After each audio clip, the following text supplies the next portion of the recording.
Si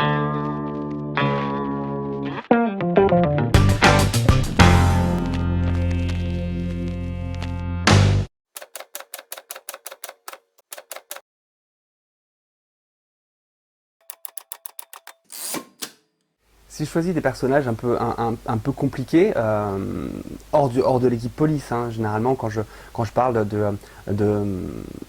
du méchant de l'histoire, pourquoi je l'ai choisi compliqué en prenant par exemple un tueur à gages ou même un pédophile, c'est parce que intégrer un monstre dans une histoire permet de faire ressortir, de magnifier le courage et l'héroïsme des gens qui vont le traquer.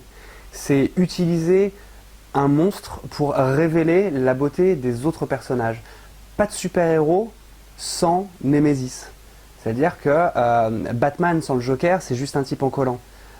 Donc on a besoin vraiment de présenter le mal absolu, parce que évidemment, il n'y a pas de discussion.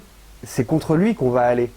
Dans Code 93, j'avais mis en place un frère qui voulait venger sa sœur.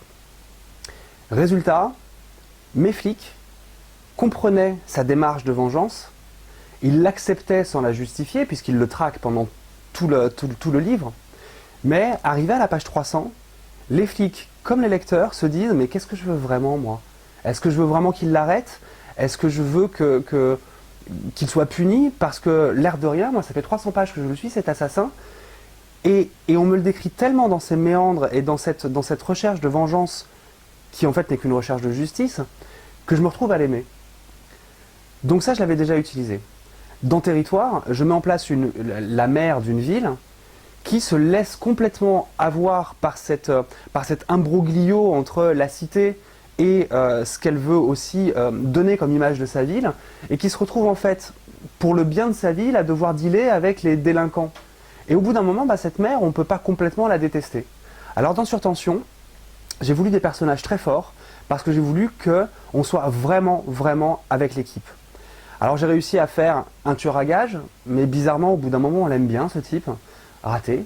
J'ai voulu faire une famille de braqueurs corses, mais au bout d'un moment, eux aussi, on les aime bien. Donc à nouveau, c'est raté. Alors j'ai mis en place quelqu'un qu'on ne pouvait ni excuser et envers lequel on ne pouvait pas avoir la moindre goutte d'empathie. Un pédophile. Évidemment, lui, là, il est indéfendable. Et c'est pas mes flics qui vont le traquer. Petite feinte. C'est justement quelqu'un d'autre qui va le traquer. Et autant mes flics vont devoir chasser cette famille de braqueurs, et elle aussi, cette famille de braqueurs, va avoir aussi une mission, chasser un autre monstre. Donc en fait, chacun a sa part de rédemption dans ces histoires-là. Et c'est vrai que c'est à nouveau une solution de facilité, mais mettre en place un monstre, c'est mettre en place quelque chose avec lequel on ne discute pas. Émile Louis, on ne discute pas. Fourniret, on ne discute pas. Marc Dutroux, on ne discute pas. Ça canalise, ça cristallise toute l'émotion contre lui, et ça fait en sorte qu'en fin de compte, le lecteur est complètement dans la poche de l'enquêteur, et il est encore plus proche de lui, parce qu'il a le même but, parce qu'il a la même volonté. C'est pour ça que j'ai choisi dans Surtension un personnage ultra compliqué. Mais attention, j'ai dit le mot pédophile, je voudrais pas que ce soit un frein à la lecture pour des gens qui se disent « Ah non, moi je lis pas sur ces sujets-là ». Je ne décris aucune scène, jamais, parce que ça n'est pas nécessaire. Je laisse le lecteur, s'il veut imaginer, je le laisse imaginer. Mais dès qu'une scène commence, l'ordinateur se ferme et on ne voit pas la vidéo. Dès qu'on entre dans la tête du pédophile, il commence à parler, il commence à vouloir décrire, et hop, tout de suite je passe à quelque chose d'autre, parce que je ne suis pas en train de me repaître de ça.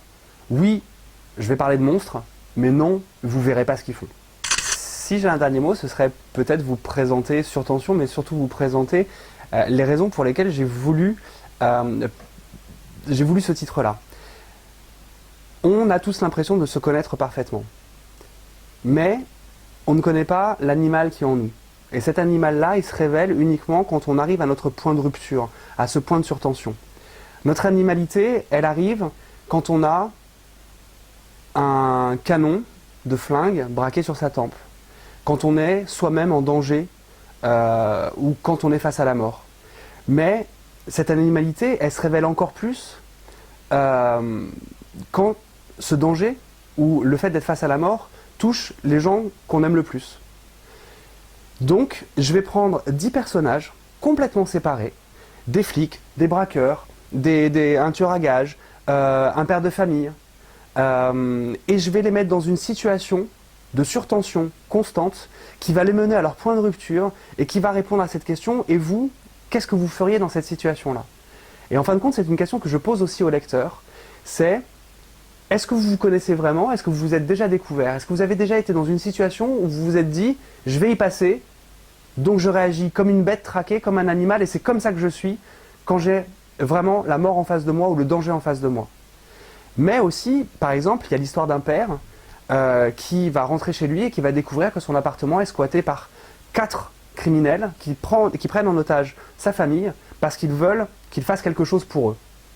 Et donc sa famille est en danger. Et à la base, ce personnage, c'est un personnage timide, peureux, falot. Comment il va réagir? Est-ce qu'il va être un héros? Est-ce qu'il va se coucher? Est-ce qu'on fait ce pas et qu'on tombe dans le fossé? Ou alors est-ce qu'on recule parce qu'on a peur? Qu'est-ce qu'on fait quand on est arrivé à son point de surtension? Et c'est vers ce point de surtension, ce point de rupture que j'ai voulu amener tous mes personnages, parce que même moi, je ne savais pas comment ils allaient réagir. Donc même le lecteur ne saura pas vraiment ce que sera la fin de surtension tant qu'il ne sera pas arrivé au dénouement de chaque personnage. Et il n'y a pas une enquête, il y a 4 enquêtes différentes. Et il n'y a pas un dénouement, parce qu'il y a 10 personnages différents, il y a 10 dénouements psychologiques différents. Donc c'est un livre qui est ultra riche en rebondissements, et c'est ça que j'ai voulu présenter au lecteur. Cette fois-ci, c'est une vraie enquête de police avec une tonne de rebondissements. C'est pas un bouquin sociopolitique comme Code 93 ou Territoire. C'est vraiment une enquête coup de poing, 4 enquêtes coup de poing et 10 dénouements différents. Voilà, Surtension, c'est un bouquin à surprise.